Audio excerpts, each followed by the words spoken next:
Ok les gars, bienvenue dans cette nouvelle vidéo. Aujourd'hui, on s'attaque à l'histoire de triche qui a ébranlé carrément le poker français et plus particulièrement le poker amateur. Ça s'est passé lors de la finale Red Cactus Poker. Alors Red Cactus, c'est quoi? C'est une sorte d'organisation qui organise un tournoi de poker national sur toute la France, toutes les semaines, dans plein de villes, dans des bars, des tournois de poker gratuits. Plus tu perfs, et ben plus tu gagnes de points, et à la fin de la saison, si tu es celui qui a le plus de points, tu te retrouves à la finale régionale. Si tu gagnes cette finale régionale, tu te retrouves en finale nationale. Et c'est justement lors de cette finale nationale qu'il y a eu un cas de triche. Alors je vous disais que c'est du poker gratuit, mais c'est important de le rappeler, le gagnant de cette finale nationale, il gagne quand même un package pour le main event des WSOP à Las Vegas. Le buy-in, vous le savez, il est à 10 000 $ et en plus il a 4 000 $ pour se faire plaisir, billets d'avion, hôtel, resto. Donc certes, c'est du poker gratuit à la base, mais il y a quand même un gros enjeu. Et cette année-là, le joueur qui a gagné le package à 14 000 $, c'est ce mec-là. Alors je vais pas donner son nom parce que mon but c'est pas de l'afficher plus que ça, mais on va lui donner un petit surnom et on va l'appeler Joe l'embrouille. Donc là on en arrive au fameux coup où il y a eu triche. Joe l'embrouille est en grosse blinde. Le joueur numéro 1 est revenu avec sa petite coupette de champagne. Il y aura open chez monsieur avec le béret ici au bouton. Fold chez le monsieur avec le costard.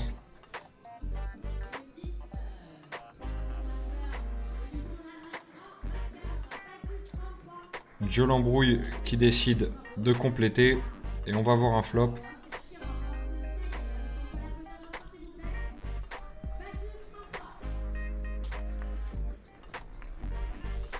Donc bet chez Joe l'embrouille.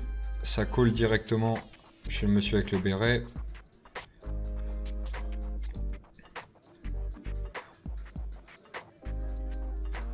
Turn, Joe l'embrouille qui remet un bet. Ça colle encore une fois chez le monsieur avec le béret.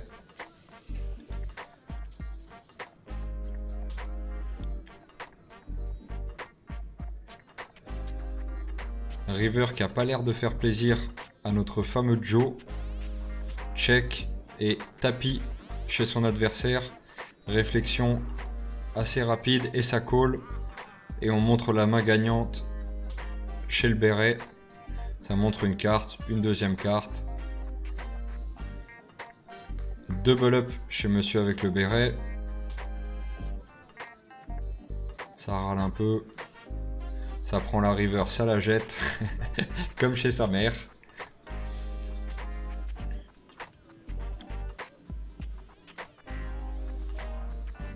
Et Joe l'embrouille qui va devoir maintenant payer le tapis de son adversaire. Il s'agit de combien? Ça balance les jetons. Comme de coutume.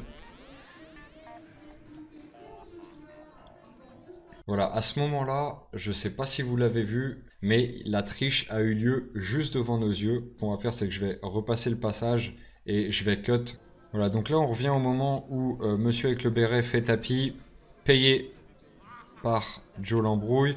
Voilà, là, il se rend compte qu'il a perdu. Il jette une première carte, la deuxième. Le pot est au milieu, ça c'est ce qui a été misé pendant le flop, la turn. Donc là-bas, il y a le tapis de son adversaire. Là, il parle un peu à ses adversaires. Là, ici, il prend la river. Carrément, il s'empare de la river. Et il va la renvoyer un peu vers le milieu des cartes. Voilà, il la renvoie là-bas.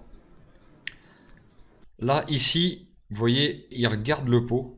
Il regarde le pot. Ensuite, il va re-regarder ses adversaires un peu et parler. Donc, il va se diriger vers la droite. Ensuite, il va directement mettre la main dans le pot pour récupérer cette pile qui est juste ici.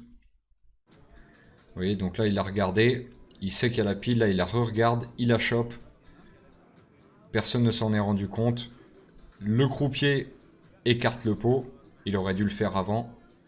Et voilà, il paye le tapis de son adversaire en partie avec la pile qu'il vient de récupérer dans le pot.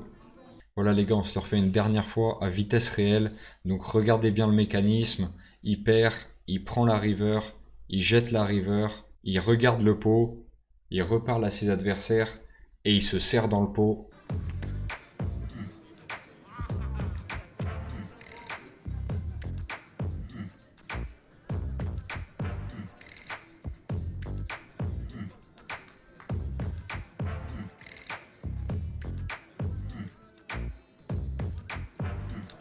prend la river, on la jette.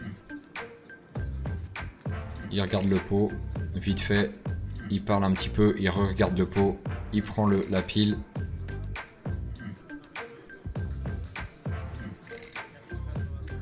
Et il paye avec. On se rend compte quand même que ni le croupier ni le floor il est juste entre le croupier et ce joueur-là. Donc à ce moment-là, il doit regarder à un autre endroit, j'imagine. Personne ne se rend compte, même pas ce monsieur qui est vraiment en face de l'action. Comme on dit, plus c'est gros, plus ça passe. Alors pour la petite histoire, après cette finale et du coup après avoir regardé les images, la direction de Red Cactus a décidé de rejouer la finale et c'est finalement le monsieur avec le béret qui a gagné le package pour Las Vegas. Alors mon avis personnel par rapport à ça, pour moi mentir à une table de poker, les gars c'est la base. Et même pas que pendant les coups, même en dehors des coups, t'es là avec ton voisin de gauche, il te parle d'un truc. Moi, ça m'arrive de sortir mais les pires mythos à une table de poker. Le mensonge, le bluff est roi. Mais à partir du moment où ça devient de la triche, ça c'est inacceptable. Je l'ai toujours dit, cette vidéo elle a pris un petit peu plus de temps que prévu à être montée parce que j'ai contacté Joe Lambrouille pour lui proposer de s'exprimer, de nous donner peut-être sa version des faits et il n'a pas accepté malheureusement. Donc Joe Lambrouille, si tu regardes cette vidéo, n'hésite pas à me contacter et je me ferai un plaisir de te donner la parole. Les gars, c'est la fin de cette vidéo, je vous invite à mettre un maximum de pouces bleus. Si on passe la barre des 100 pouces bleus, je vous raconterai la fois où un joueur a triché lors de parties privées que je faisais pendant mes études. Perfect.